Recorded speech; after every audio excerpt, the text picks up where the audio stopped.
Loveless relationship. Warning: very long post ahead. I will try my very best to keep my thoughts in somewhat of an order. So, I have been in a relationship with my fiancée for around 7 years. We have 2 kids. I feel our relationship is out of the ordinary and basically platonic, bordering somewhere between brother and sister and old married couple at this point, and honestly has been for longer than it hasn't. Backstory: when we met, I was working as an escort and we were both in active addiction. I think we were both lonely. I latched onto the idea of having a consistent friend, as I was used to constantly traveling the country and meeting people for an hour at a time never to see them again. I think he felt like he saw something more in me than just my line of work. Maybe a bit of a savior complex? Or at least he felt the need to look out for me in a sense. We spent a lot of time together every day. I guess I started to feel like we were something of an item. We were having sex and spending most of our time with each other.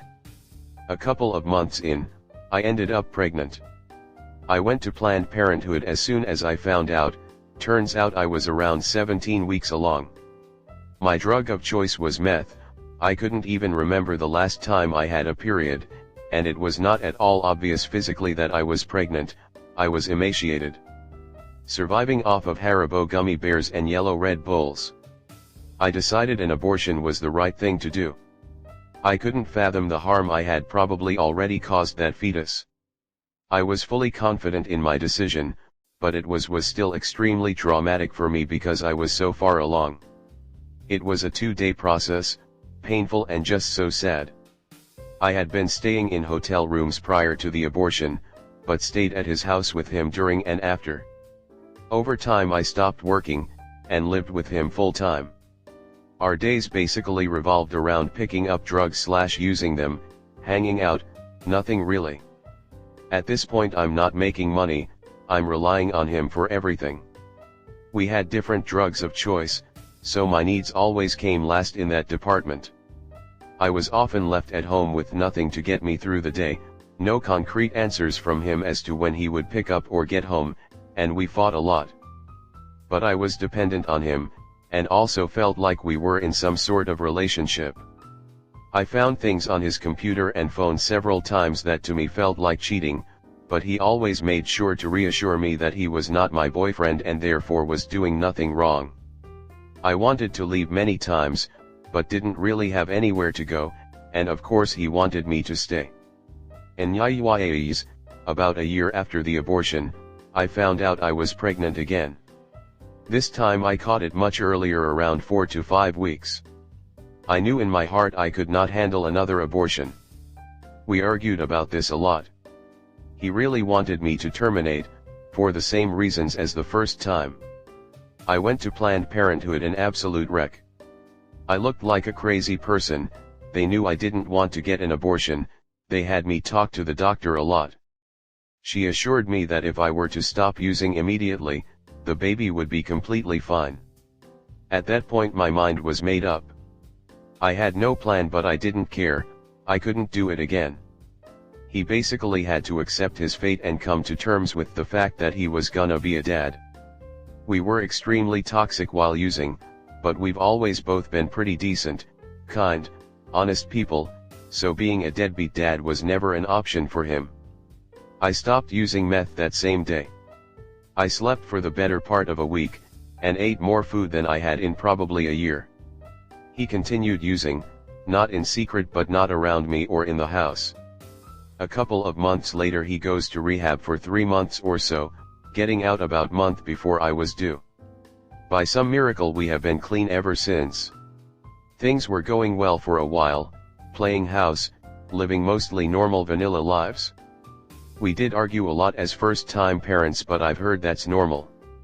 We're also basically getting to know each other outside of drugs, and of course changing as individuals now sober. At this point in time I begin feeling very drab about us. While I do feel incredibly lucky that the man I had a baby with is a stand-up guy, I also realize our relationship is lacking so much. It doesn't really feel like we love each other, but anytime I mention how much we're missing in this relationship, he makes it seem like it's just me who does not like him. He tells me he loves me, he provides for us, and is always talking about the future. So I'm going along with things, accepting our affection less, unromantic, but also mostly unproblematic, easygoing relationship. We get pregnant with our second after the one night I didn't check my app before having sex. He proposes a couple months into my pregnancy and I say yes because it feels like that's what I'm supposed to do. We've been engaged for almost 4 years with no plans to get married lol. We live an amazing life by all standards, nice house in Southern California, 2 cars, full fridge, extremely supportive family on both sides, money is not an issue. Our kids are the lights of our lives. But I am desperate to be in love, to feel desired, I crave emotional intimacy. I feel like I am not attracted to him emotionally, he's constantly joking around in an effort to keep the mood light, it's annoying and unfunny. We disagree on so many things as far as parenting styles, politics, and more. I can't imagine he thinks I'm the greatest thing on earth either, despite what he says. He must recognize the lack of connection as well, right? He works extremely hard, I am a stay-at-home mom. There is no point in getting a job, my pay would barely cover the cost of childcare. My family lives 2 states away and I would never take the kids away from him, he's a fantastic father. I feel so stuck in this basically loveless relationship. I hear so many stories of women who spend years and years unhappy and unfulfilled for the sake of their kids, and that's not what I want, but I don't think I have a choice. I have an amazing relationship with his mom and sisters, they really are my only friends, and I am so incredibly grateful for them. But they don't see things the way that I do, and I know I'd look like the bad guy if I ever expressed these thoughts to them. I don't know exactly what I'm hoping to get from writing this post, perhaps I just needed somewhere to put this all down. I'm open to hearing any and all thoughts. If you've made it this far, I thank you for reading about my sad relationship. Now for ComNet. Yup. And you are stuck because you can't just go off and get a spot and start your life. He's a good dad, I respect that. But there is no spark. That has lots to do with drug addiction too. Neither one know what ya wanted. It just happened. You need to sit him down and break this egg open. Cause if you don't, it could send you back to the dope. Does he make you feel unimportant compared to himself? Like his shit comes first and he makes the final call always? I'm so sorry for you. You must be feeling like you are in the twilight zone. Just stay clean, young lady. I'm fucking proud of you there. So many things could have sent you back out. Don't do it. Good on you. Reading your post made me see how much both of you have given to be good parents. I hope maybe you can get some therapy to see the good in yourself and him and why you are still together, and maybe just maybe fall in love with him. Good luck. Next story 2. My wife wants to adopt my son. We have been having some really serious fights, and I feel like I would be foolish to consider the idea. What can I do to protect my son the most? What are healthy boundaries for her as a stepmom? My wife and I have been together 6 years, and married for 3. We have been in each other's lives for almost the entirety of them. We went to prom together at high school. The relationship in the beginning didn't work out, and we split for some time but had kept in touch. We finally got back together, and then decided to marry. In the beginning, I had full custody of my son, 11M, and his bio mom wasn't around at all. We married, and then shortly afterward his bio mom decided she wanted back in his life. My wife was essentially his only mother for 3 years, and when our relationship started had no reason to assume that wouldn't be the case. When bio mom came back into his life, starting with visitation, things became completely nuts. There was what felt like constant conflict. When my wife got an opportunity for a really well-paying job in Atlanta, we decided to move. This, however, didn't help the situation. We have had a rocky past, but she decided to marry me despite the issues. When we got married, things started out pretty good. However, At this point, a whole slew of issues has occurred, including physical violence and verbal abuse. The verbal abuse has started happening in front of the kids as well. We are in counseling with a very good marriage counselor, but things still seem to be spiraling. We went back to Indiana to see my parents, and on the way, because I disciplined our son, she refused to get back in the car. I had to entertain our children while she sat at a gas station for 2 hours, even after I begged her to get back in the car. She then verbally accosted me, saying some really negative things, including about my autistic son who she expects to be able to adopt. I would absolutely classify it as abuse, both to myself and my son, as well as the other kids. I told her she was being a shit parent, and that is my piece. She said we should just divorce, and I said fine. We got to Indiana and things were still just bad. I tried to confront her with a book on BPD and she flipped out and asked for a divorce again in front of my mother and my autistic son. She walked into the rain and threw the book over the fence into a ditch. She decided to change all of our passwords on our bank accounts, a STR that I help manage as able, moved money, everything. I didn't find out until she lost her phone the next day, and we were unable to access our bank accounts, the STR site we needed to communicate to guests, the codes to get into our house as they were electronic and changed as well. It was bad. I had to make an important call when we stopped at a restaurant while working on the STR, and because it took too long while she waited with the kids, she just got up and left with the only card that we could use that we knew had money.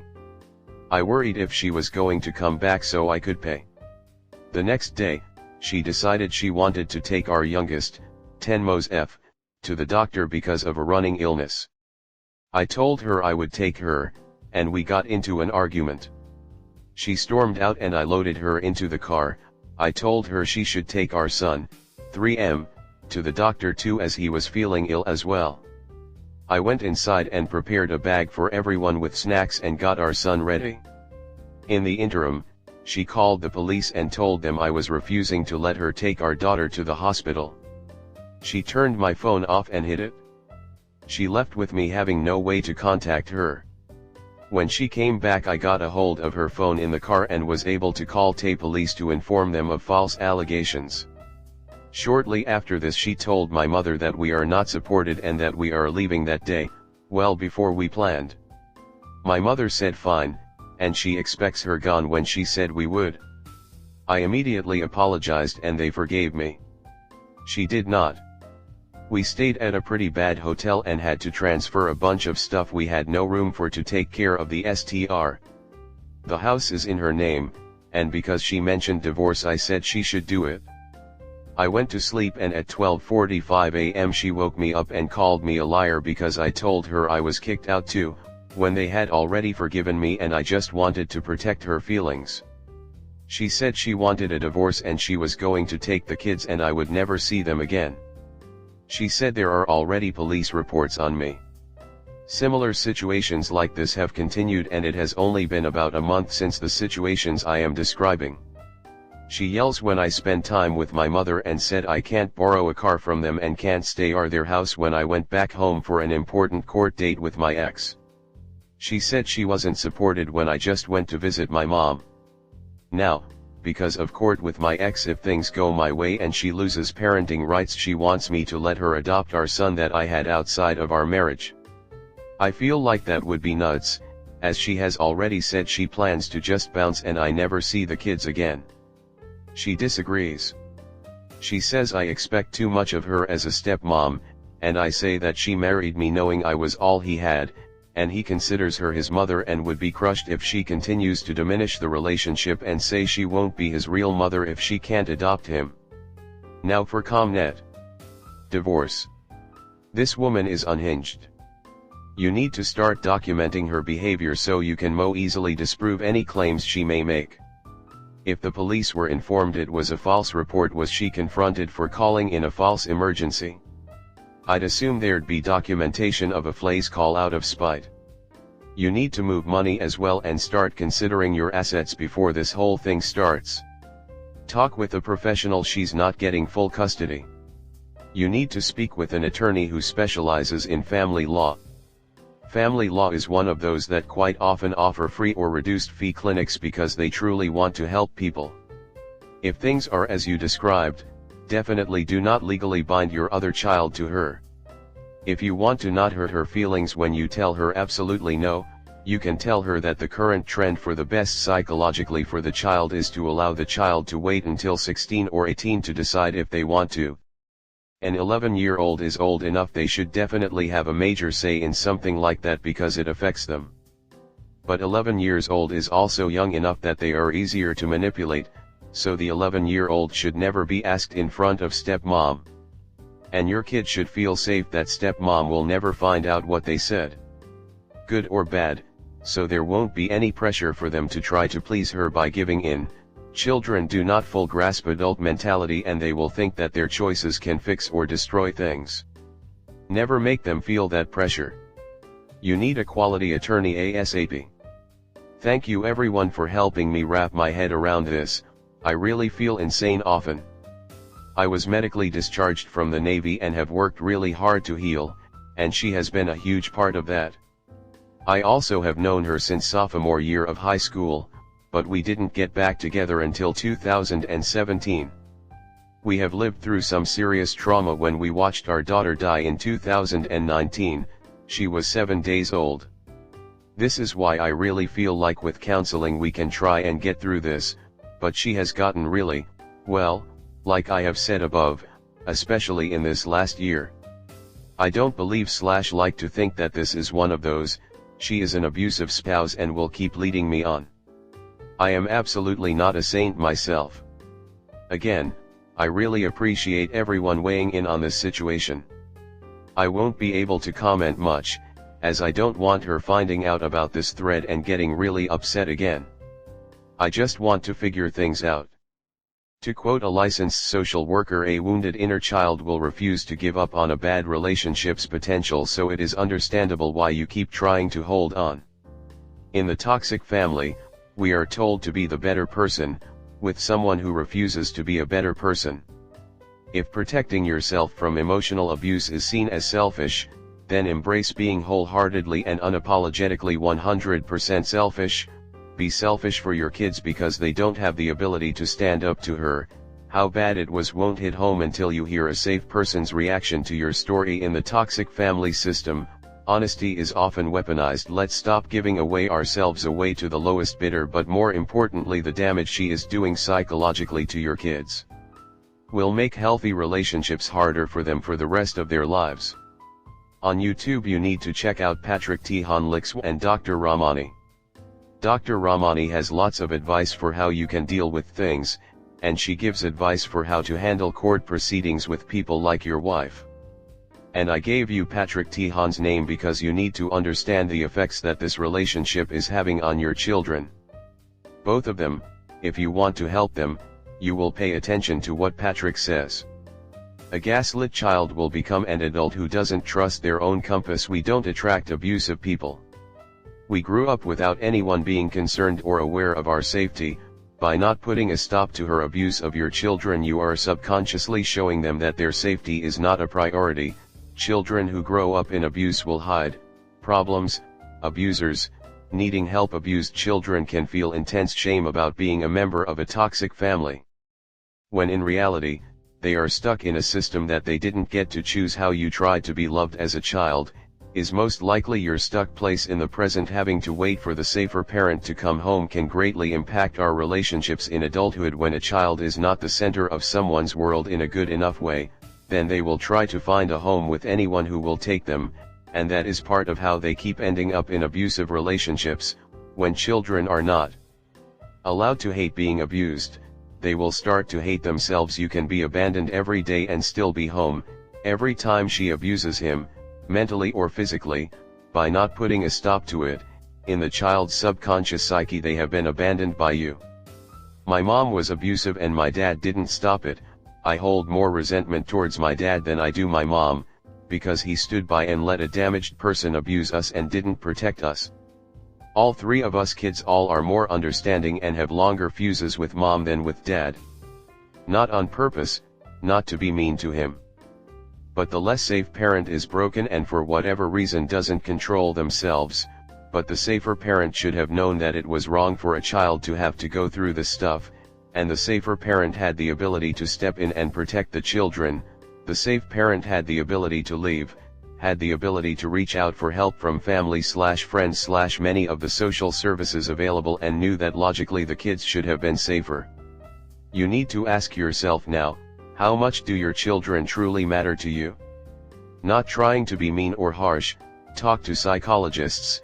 It is quite common for the safer parent to get just as much or more blame than the unsafe one.